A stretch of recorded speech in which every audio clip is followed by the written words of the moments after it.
The Reach is aptly named. We're the ones who give your hands something to do at the table.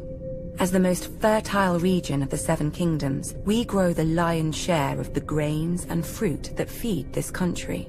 Especially now, since the rebels have burned down the other fields. Thankfully, House Tyrell is here to do its duty to the crown and keep the capital from starvation.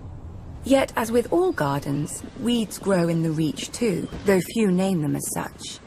Singers fill our heads with chivalry and courtly love, fluff to make boys fight and girls swoon. Oh, the songs are good enough for a pleasure barge down the Manda. They give pleasure to the common people and harmony to the realm. But if the rise of House Tyrell proves anything, it's that virtue and honor have their place. And if you're not careful, that place is the grave. Unlike the Lannisters, Starks, and Arryns, we were never kings in our own right. House Gardner ruled the Reach since the Dawn Age, and we were their stewards. While they warred to enrich their already rich domain, we managed their castle of Highgarden. But then Aegon Targaryen landed with his dragons.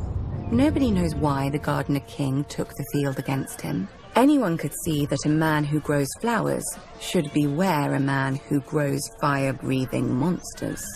But maybe it wasn't wholly his idea. Maybe someone whispered in his ear about all the face he'd lose with the other 6 kings if he stayed home. The rest is history. The last Gardener King lost his face, along with his body, and his steward Harlan Tyrell promptly yielded Highgarden to Aegon. My grandmother swears that Harlan was like most of our men, and grew up banging steel together too loudly for a thought to penetrate. But luckily, his wife had better sense. Whatever the case, in return for Harlan's show of sense, Aegon proclaimed House Tyrell the Lords of the Reach and Wardens of the South, passing over all the other houses with better claims. House Hightower, who were kings before the Andals came, their seat is the oldest city in Westeros. They call it Old Town. Wealthy, proud, and solitary, there have been Hightowers who wouldn't come down from their great lighthouse for decades. Its name, fittingly, is the Hightower.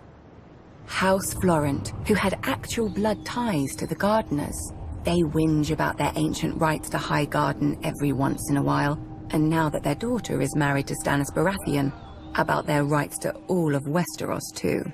Apparently, putting a fox on your banners doesn't impart a fox's wiles. House Tarly, who still gives the Reach the best soldiers it has.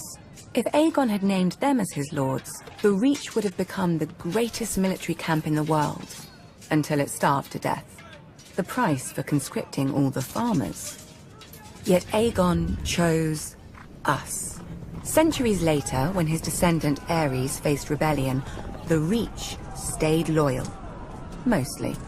My father, Mace, dealt Robert his only defeat in the war, even if it was my father's vanguard who did most of the fighting before he arrived. After the Battle of Ashford, we laid siege to Storm's End, Robert's home. Unfortunately, the war ended before we could take it and free up our armies to go save the king. The new King Robert had a forgiving nature. Our crimes were brushed aside without even one execution for the sake of formality. Our family was surprised until Robert's new hand, John Arryn, came by with the bill. The Reach is second only to the Westerlands in wealth, and Robert meant to spend as much of it as he could get his hands on. We gave him the coins he wanted, and later, when he wanted our grain or fruit or wine, he gave them back at whatever price we set. Now, much of Westeros is ashes. The rest of it is armies. As the Starks are fond of saying, winter is coming, and for leagues outside the capital there isn't a harvest to be seen. Have no fear. The Reach is, as always, bountiful. House Tyrell will manage the harvest and keep the Seven Kingdoms from starvation like the good stewards we once were. Just ask House Gardner.